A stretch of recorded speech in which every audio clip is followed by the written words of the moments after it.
The making of a prime minister. मुश्किलों का अंबार है, वही तो मेरे हौसलों की मीनार है। हिंदुस्तान में दो प्रधान दो निशान नहीं चलेंगे। अगर इतनी ताकत ये पाकिस्तान के खिलाफ लगा दे तो आतंकवाद आतंक हो गया। हम चुनौतियों से टकरा रहे हैं। सर्जिकल स्ट्राइक और एयर स्ट्राइक करके नए भारत के सामर्थ्य का संदेश भी दे दिया है। तुम उठो, तिरंगा लहरा दो। जननायक नरेंद्र मोदी के 20 वर्ष पुराने भाषणों पर आधारित एक बेहद लोकप्रिय कार्यक्रम। क्या कहते हैं नरेंद्र मोदी?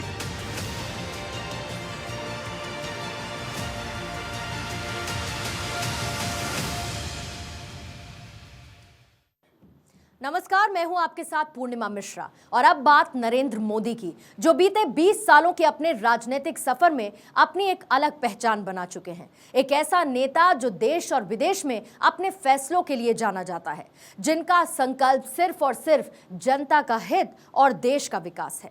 आइए आपको प्रधानमंत्री मोदी की एक ऐसी ही स्पीच सुनवाते हैं जिसमें उन्होंने भारत को विश्व गुरु बनाने का सपना देखा है। हम भाग्यवान हैं, हम दुनिया के सबसे युवा देश हैं। हम दुनिया के सबसे युवा देश हैं। 65% से अधिक लोग इस देश में 35 साल से कम उम्र के हैं। कितनी बड़ी युवा शक्ति हमारे पास है। और आने वाले 20 साल में हिंदुस्तान में 24 करोड़ नए युवकों की संख्या जुड़ने वाली है। और दूसरी तरफ चीन में सिर्फ 2 करोड़ युवक बढ़ने वाले हैं और ब्राजील जैसे देश में सिर्फ 1 करोड़ बढ़ने वाले हैं। भारत की युवा शक्ति में आने वाले 20 वर्ष में 24 करोड़ युवकों का इजाफा होने वाला है। अगर ये हमारी युवा शक्ति है तो इस युवा शक्ति के भरोसे हम भारत के भाग्य को बदलने के लिए इस अवसर को चुने और स्वामी विवेकानंद की 150वीं जयंती से बढ़कर के कोई और अवसर नहीं हो सकता जो हमें कुछ करने की प्रेरणा दे। मित्रों, हर इंसान के मन में ईश्वर की प्राप्ति रहती है। विवेकानंद जी हमेशा कहते थे, सफलता का मंत्र देते हुए नौजवानों को कहते थे कि तुम्हें पागलपन सवार होना चाहिए, तुम्हें कुछ नहीं दिखना चाहिए, सिवाय अपने ध्येय के तुम्हारा समर्पण कहीं और होना नहीं चाहिए। एकमात्र लक्ष्य की ओर अपना समर्पण रहेगा। अगर तुम्हारा फोकस ठीक रहेगा और उसके पीछे जी जान से जुड़ जाओगे तो जीवन में तुम भी सफल हो सकते हो। ये विवेकानंद जी कहा करते थे। भाइयों बहनों, हम भी क्या अपने सपनों को पूरा करने के लिए उन महापुरुषों के शब्दों पर विश्वास करके अपने जीवन को अपने लक्ष्य की पूर्ति के लिए आहूत नहीं कर सकते? अगर हम सब मिलकर के भारत मां को जगत गुरु बनाने का सपना देकर के निकले और करोड़ों देशवासी अपने सपनों को आहूत कर दें, मित्रों, किसी की ताकत नहीं है कि हमें देश विश्व के जगत गुरु बनाने से रोक सकता है।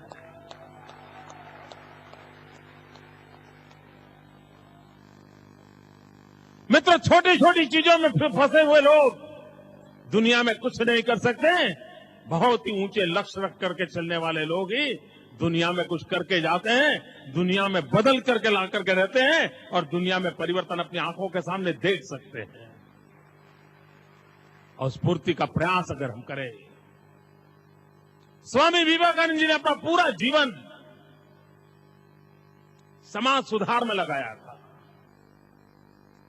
एक नौजवान जिसके मन में इच्छा जगती है ईश्वर की प्राप्ति की, परमात्मा के दर्शन के लिए, जो मिले जहां मिले हर किसी को नरेंद्र पूछता रहता है, क्या आपने ईश्वर को देखा है? कोई भी संत मिले, महात्मा मिले, आंख से आंख मिलाकर के नरेंद्र पूछता रहता था, क्या आपने मुझे जैसे देखते हो वैसे ईश्वर को देखा है? और अगर देखा है तो क्या आप मुझे ईश्वर दिखा सकते हो? ईश्वर को देखने की इतनी ललक थी, इतनी तड़प थी, इतना पागलपन था। जो मिले जहां मिले एक ही सवाल उठता था, अपनी मां से भी झगड़ा करते थे, अपनी मां से भी झगड़ा करते थे कि कोई तो मुझे दिखाओ ईश्वर है कहां, और ईश्वर के प्रति आशंका भी कर लेते थे। इतना भीतर से तूफान उड़ा था, पागलपन सवार हो गया था, ईश्वर को देखना है। और जब श्री श्री ठाकुर मिल गए, रामकृष्ण परमहंस मिल गए, उन्होंने कहा, हां, जैसे मेरी आंखों से मैं तुम्हें देखता हूं वैसे ही मैं ईश्वर को देखता हूं।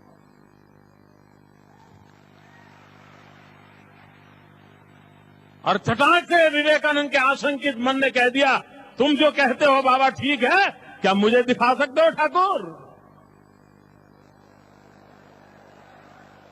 विवेकानंद ने सवाल पूछ लिया।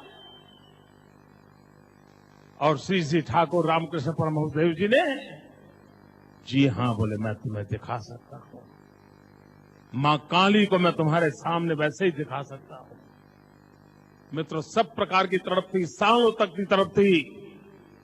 नौकरी छोड़ी, मां छोड़ी, सब कुछ छोड़ करके वे इस काम के लिए निकल पड़े थे। लेकिन जब मौका आया, ईश्वर प्राप्ति का अवसर मिल गया, काली के दर्शन हो गए, काली से बात करने का सौभाग्य प्राप्त हो गया। और उस पल ये भारत का भाग्य देखिए, जिस परमात्मा को पाने के लिए सब कुछ छोड़ा था, उस परमात्मा को भी छोड़ दिया। भाइयों बहनों, अगर हम लोगों ने स्वामी विवेकानंद की इन बात को स्वीकार कर लिया होता, 100 करोड़ के देशवासी मां भारती के लिए अपने आप को खपा देते, तो आज दुनिया के सबसे समृद्ध देशों में हम होते, दुनिया के सबसे सर्वोपरि देश हम होते। क्या हम विवेकानंद के उन सपनों को पूरा नहीं कर सकते? हम तय करें दोस्तों, जिन्होंने अपना जीवन खपा दिया, आध्यात्मिक चेतना प्रगटाई थी, उनसे कुछ हम भी तो सीख सकते हैं। भाई बहनों, गुजरात सरकार ने इसे युवा वर्ष के रूप में मनाना तय किया है। अनेकविध कार्यक्रम होने वाले, निबंध स्पर्धा, वक्तृत्व स्पर्धाएं होने वाली हैं, अनेक समारोह होने वाले हैं, युवा चेतना शिविरें होने वाली हैं। साल भर भारत की इस महान आध्यात्मिक विरासत को विश्व को परिचित कराने का प्रयास हम इसी अवसर के माध्यम से करने वाले हैं। हम इंटरनेट का भी उपयोग करते हुए, सोशल मीडिया का उपयोग करते हुए स्वामी विवेकानंद जी को दुनिया में पहुंचाने की कोशिश करने वाले हैं। हम सब मिलकर के इस काम को कर सकते हैं और हम इस दिशा में प्रयास करने वाले हैं। लेकिन जब हम युवा वर्ष मना रहे हैं तो हमारा स्पेशल फोकस है कौशल्य, स्किल। हमारे नौजवानों की एम्प्लॉयबिलिटी कैसे बढ़े, हमारा नौजवान देश की विकास यात्रा का भागीदार कैसे बने। उपदेशों से काम चलने वाला नहीं है और इसलिए स्किल डेवलपमेंट को हम प्राथमिकता देकर के पूरे राज्य में विवेकानंद स्किल डेवलपमेंट सेंटर्स खड़े करने वाले हैं और हर नौजवान को कोई न कोई हुनर सीखने को मिले। और ये बात सही है मित्रों, ज्ञान की जरूरत होती है, ज्ञान आवश्यक भी होता है, लेकिन जिंदगी में हुनर की भी आवश्यकता होती है। एक बार स्वामी विनोबा जी के शिष्य धर्माधिकारी जी के जीवन की बड़ी मजेदार घटना है। धर्माधिकारी जी से मिलने के लिए एक नौजवान आया, नौकरी की तलाश में था। वो धर्माधिकारी जी को मिला, वो कह रहा है कि मुझे कोई रोजी रोटी का प्रबंध कर दीजिए। उन्होंने कहा, भाई क्या आता है तुम्हें? वो कहता है, मैं ग्रेजुएट हूं। धर्माधिकारी जी ने पूछा, भाई ग्रेजुएट हो लेकिन तुम्हें आता क्या है? नहीं, बोले मैं ग्रेजुएट हूं। हाँ भाई, तुम ग्रेजुएट हो, तुम्हें टाइपिंग आता है क्या? वो कहता है मैं ग्रेजुएट हूं। अरे भाई तुम ग्रेजुएट हो तो खाना पकाना आता है क्या? अरे बोले मैं ग्रेजुएट हूं। वो हर बार अपना सर्टिफिकेट दिखाता रहता था और धर्माधिकारी जी पूछते थे कि तुम्हें कुछ आता भी है क्या? मित्र, दुनिया में कुछ आता है, इसी सवाल का जवाब देना पड़ेगा। और इस जवाब देने के लिए गुजरात के किसी नौजवान को अपनी आंखें नीची न करनी पड़े, अपना सर झुकाना न पड़े। मेरा गुजरात का हर नौजवान सीना तान करके आंख में से आंख मिला करके जवाब दे सके, हाँ मुझे आता है। हुनर आना चाहिए, कौशल्य होना चाहिए, स्किल होनी चाहिए। और स्किल डेवलपमेंट के लिए हम प्रयास करने वाले हैं, हम इसको आगे बढ़ाना चाहते हैं। नौजवानों, हम स्वामी विवेकानंद जी के 150 वर्ष मना रहे तब वो कौन सी ताकत है जो हमें आगे ले जा सकती है? वो कौन सा मंत्र है जो हम आगे लेकर के ले जा सकते हैं? भाइयों बहनों, इस पवित्र अवसर पर मेरे मन में जो विचार आते हैं उसका 2 मिनट में उल्लेख करके मैं अपनी बात समाप्त करूंगा।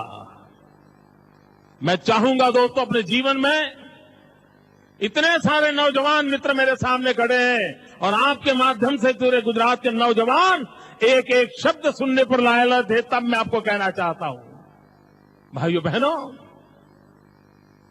हम जीवन में 3 चीजों को मंत्र के रूप में स्वीकार कर लें।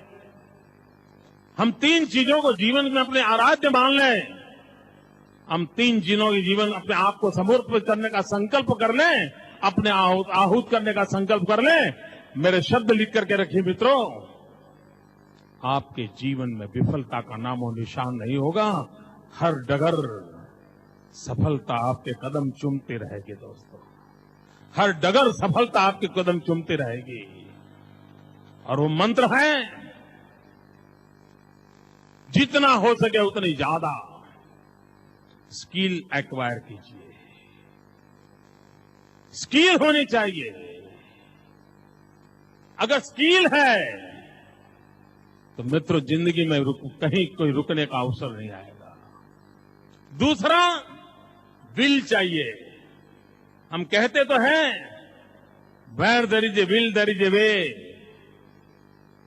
लेकिन पता नहीं है विल है कहां। हम मारुति कार के दीचे देखते हैं, विल है कहां? विल भीतर होता है दोस्तों। Where there is a will there is a way अगर कहते हैं, स्किल चाहिए, विल चाहिए और मन में संकल्प होना चाहिए, विन। स्किल हो, विल हो, विन हो, मित्रों दुनिया की कोई ताकत आपको रोक नहीं सकती है। एक विजिगिसु मेंटालिटी चाहिए, एक कॉन्करिंग मेंटालिटी चाहिए। और ये सारी लड़ाई मन की होती है। अगर आपके मन में वज्र जैसा सामर्थ्य है, दुनिया की कोई ताकत आपको झुका नहीं सकती है दोस्तों। मैं आपके सामने जिंदा खड़ा हूं। संकट आते हैं, तूफान आते हैं, जाते हैं दोस्तों, और इसलिए आवश्यकता होती है विजिगिसु कॉन्करिंग मेंटालिटी की। और इसलिए आप यहां से जाएं तो एक मंत्र लेके जाएं, skill, will and win. The making of a Prime Minister. मुश्किलों का अंबार है, वही तो मेरे हौसलों की मीनार है। हिंदुस्तान में 2 प्रधान 2 निशान नहीं चलेंगे। अगर इतनी ताकत ये पाकिस्तान के खिलाफ लगा दे तो आतंकवाद आसमान हो गया। हम चुनौतियों से टकरा रहे हैं। सर्जिकल स्ट्राइक और एयर स्ट्राइक करके नए भारत के सामर्थ्य का संदेश भी दे दिया है। तुम उठो, तिरंगा लहरा दो। जननायक नरेंद्र मोदी के 20 वर्ष पुराने भाषणों पर आधारित एक बेहद लोकप्रिय कार्यक्रम क्या कहते हैं नरेंद्र मोदी